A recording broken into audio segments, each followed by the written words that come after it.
ଚାରିଜଣ ଅନ୍ଧ କଥାବାର୍ତ୍ତା ହେଲେ ଆମେ କ'ଣ କରିବା, ହାତୀ ଦେଖିବା। ହାତୀଟା କେମିତିକା ମନେ କଲେ, ଚାରିଜଣ ମନେ କଲେ। ସେ କିଛି ବାଟ ଗଲା ପରେ ଗୋଟେ ହାତୀ ହାବୁଡ଼ିଲେ। ହାତୀକି ହାବୁଡ଼ିଲେ ଜଣେ କ'ଣ କଲା, ଚାରିଜଣ ନାକେ ତାକୁ କୁଣ୍ଡେଇଲେ। ଜଣେ ଆଗ ପଟରୁ, ଜଣେ ମଝି, ଜଣେ ପଛ, ଏମିତି କିଛି ଅଣ୍ଡାଳିଲେ। ଅଣ୍ଡାଳିଲା ପରେ ଯିଏ ଆଗ ପଟରୁ ଥୋଡ଼କୁ ନେଲା, ସେ ହାତ ଲମ୍ବା ଆଗି ଥୋଡ଼ ହଲୁଛି। ଦେଖ ସେ ଦେଖାଲା, ନାରେ ହାତୀଟା ଗୋଟେ ହେଉଛି ସାପ ଭଳିଆ। ଥୁଣ୍ଡ ଦେଖୁଛି, ତା ହାତଟା ଥଣ୍ଡାକୁ ଦେଖିଲା, ଲମ୍ବା ଯେଉଁ ଶୁଣ୍ଡ ଗଣ୍ଡରେ ଦେଲାକୁ ସେ ଏଇଟା ହେଉଛି ହାତୀଟା ହେଉଛି ସାପ ଭଳିଆ। ଏଇଟା ଆଉ ଜଣେ କହିଲା, ତୁ ଭୁଲ କହୁଛୁ, ତୁ ଅନୁଭବ କରିପାରୁନୁ, ହାତୀଟା ହେଉଛି କୁଲା ଭଳିଆ। କାହିଁକିନା ସେ କାନଟାକୁ ଅଣ୍ଡାଳିଛି, ତା କାନକୁ ତୋତେ ଧରି ପକେଇଛି, ଦେଖିବା ସେ ବଡ଼ କାନ, ସେ ଜାଣିପାରୁନି। ସେ ରେ କୁଲା, ଏଇଟା କୁଲା, ହାତୀଟା ହେଉଛି କୁଲା। ସେଠୁ କହିଲା, ତୁ ବି ଅନୁଭବ କରିପାରୁନୁ ଭଲ ଠିକ୍ ସେ। କ'ଣ କଲା ନା, ଆଉ ଜଣେ କହୁଛି ହାତୀଟା ହେଉଛି ପାହାଡ଼। କାରଣ ପେଟକୁ ଅଣ୍ଡାଳିଲା, ପେଟଟା ବହୁତ ଉଞ୍ଚା ଦେଖାଯାଉଛି, ଏଇଟା ପାହାଡ଼।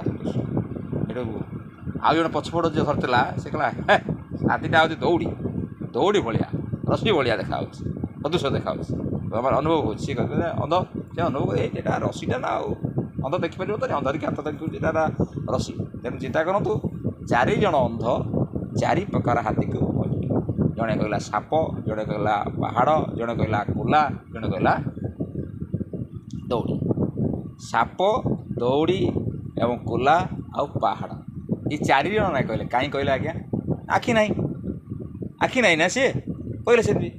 ସେମିତି ଆମେ ଭଗବାନଙ୍କୁ ମଧ୍ୟ ସେଇଭଳି ଅନୁଭବ କରୁଛନ୍ତି।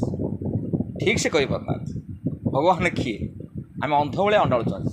ଆରେ ଈଶ୍ୱର ନିଜ ପାଖରେ ଅଛି। ଈଶ୍ୱର ନେଇ ହିଁ ମଠ ମନ୍ଦିର ମେ ଈଶ୍ୱର ଘଟ ଘଟ।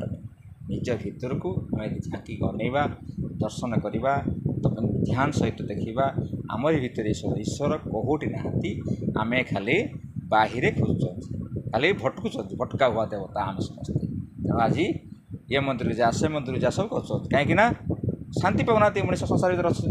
ତେଣୁ ଯଦି ନିଜକୁ ସେ ଦେଖିପାରନ୍ତା, ନିଜକୁ ଚିହ୍ନି ପାରନ୍ତା, ତାହେଲେ ନିଶ୍ଚିତ ଭାବରେ ସେ ହେଉଛି ଭଗବାନଙ୍କୁ ଅନୁଭବ କରନ୍ତା। ଏ ଅନ୍ଧ ଭଳିଆ ଖାଲି ଅଣ୍ଡାଳି ହେବା ହେଉଛି।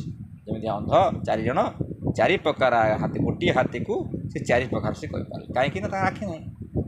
ତେଣୁ ଆଖି ନଥିବାରୁ ସେ ହାତୀକୁ ଚାରି ପ୍ରକାର କହିଲେ। ତେଣୁ ସେଇଭଳି ଆମେ ମଧ୍ୟ ଭଗବାନଙ୍କୁ ବିଭିନ୍ନ ପ୍ରକାର, କିଏ କଲେ ରାମ, କିଏ କଲେ ଶ୍ୟାମ, କିଏ କଲେ ଦାମ, କାହିଁକିନା ଦେଖିନାହାନ୍ତି, କେହି ଅନୁଭବ କରୁଛନ୍ତି ସେମିତି।